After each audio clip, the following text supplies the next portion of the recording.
लापरवाही की वजह से जो जाने गई हैं, उसकी जिम्मेदार सरकार है। दुखद और दर्दनाक घटनाओं में भी वे राजनीति ढूंढते हैं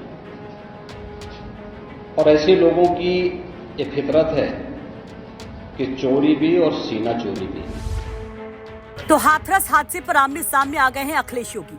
हादसे पर अखिलेश और योगी में छिड़ गई जंग। एक और जिंदगी की जंग चल रही है। हाथरस हादसे में घायल जंग कर रहे हैं सांसों के लिए, तो सियासत भी जोरों पर है। सियासत मौतों पर, साजिश और सियासत पे भिड़ गए अखिलेश और सीएम योगी। एक और अखिलेश यादव ने इस हादसे पर योगी सरकार को जिम्मेदार ठहराया। योगी के हाथरस दौरे को बेकार बताया, तो आ गया सीएम योगी का तगड़ा जवाब। देखिए, कुछ लोगों की एक प्रवृत्ति होती है कि इस प्रकार के दुखद और दर्दनाक घटनाओं में भी वे राजनीति ढूंढते हैं और ऐसे लोगों की ये फितरत है कि चोरी भी और सीना चोरी भी। यह हर व्यक्ति जानता है कि सज्जन के फोटो किसके साथ में है, उनके राजनीतिक संबंध किनके साथ जुड़े हुए हैं।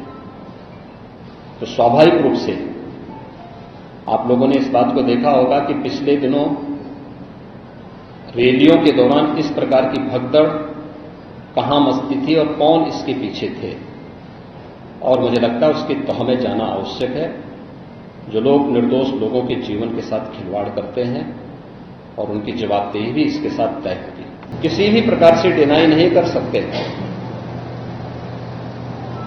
कि इस प्रकार की घटना केवल एक हादसा नहीं होता है। अगर हादसा भी है तो उसके पीछे कौन जिम्मेदार है, और अगर वह घटना घटित हुई है तो इसके पीछे हादसा नहीं तो साजिश किसकी है, कौन इसके पीछे है। इन सभी पहलुओं को लेकर के राज्य सरकार ने तय किया है कि हम इसका एक जुडिशियल इंक्वायरी भी करवाएंगे और जुडिशियल इंक्वायरी हाईकोर्ट के एक रिटायर्ड जज की अध्यक्षता में होगी, जिसमें प्रशासन और पुलिस के भी रिटायर्ड सीनियर अधिकारियों को रख करके इस पूरी घटना की तह में जाकर के जो भी इसके लिए दोषी होगा उन्हें इसकी सजा देना। सीएम योगी इसे साजिश बताते हैं। अखिलेश यादव की कथित भोले बाबा के साथ उनकी तस्वीर याद दिलाते हैं। हाथरस जिले के सिकंदरा राव इलाके में सत्संग के दौरान हुई भगदड़ के मामले में उस वक्त चर्चा तेज हो गई जब अखिलेश यादव का एक पुराना पोस्ट वायरल होने लगा।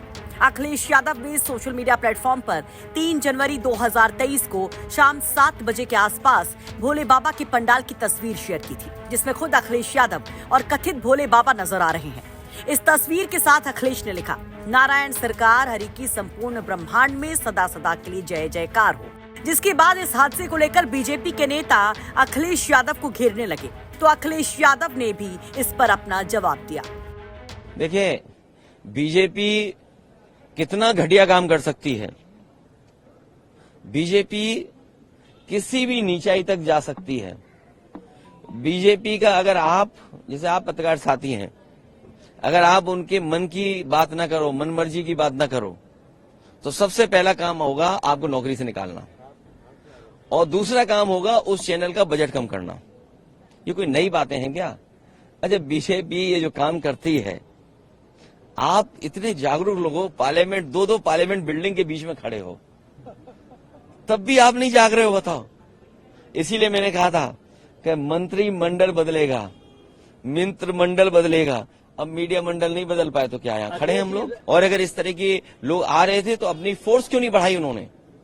और उनको जानकारी देनी चाहिए आयोजकों को कि आपके आयोजन की वजह से इतने बड़ी संख्या में लोग आ रहे हैं, इनके इंतजाम के लिए हम क्या करें। प्रशासन को तैयारी करनी पड़ती है। इसलिए अपनी जिम्मेदारी किसी और के सर पर न मढ़े। सरकार की जिम्मेदारी थी, सरकार की वजह से जाने गई हैं, सरकार की वजह से ऑक्सीजन नहीं मिली है, सरकार की वजह से दवाइयां नहीं मिली हैं, सरकार की वजह से एम्बुलेंस नहीं आई, और सरकार की वजह से ही जिन शवों को जिस तरीके से ले जाया गया है, ये पूरी सरकार की जिम्मेदारी है। तो क्या बाबा की गिरफ्तारी की मांग करेंगे आप? मैं कहता हूं, किस बाबा की गिरफ्तारी कराएं बताओ तुम? 2 बाबा हैं वहां। तो सीएम योगी इस केस में जुडिशियल इंक्वायरी की बात कर रहे हैं तो विपक्ष एक सुर में सरकार पर हमला। ऐसे में इस बड़े हादसे जिसमें अब तक इस रिपोर्ट को लिखे जाने तक 121 लोगों की मौत की पुष्टि हो गई है, उस पर इस तरह की सियासत और बयानबाजी, आप क्या कहेंगे? कमेंट बॉक्स में अपनी राय जरूर रखिए। ब्यूरो रिपोर्ट, यूपी तक।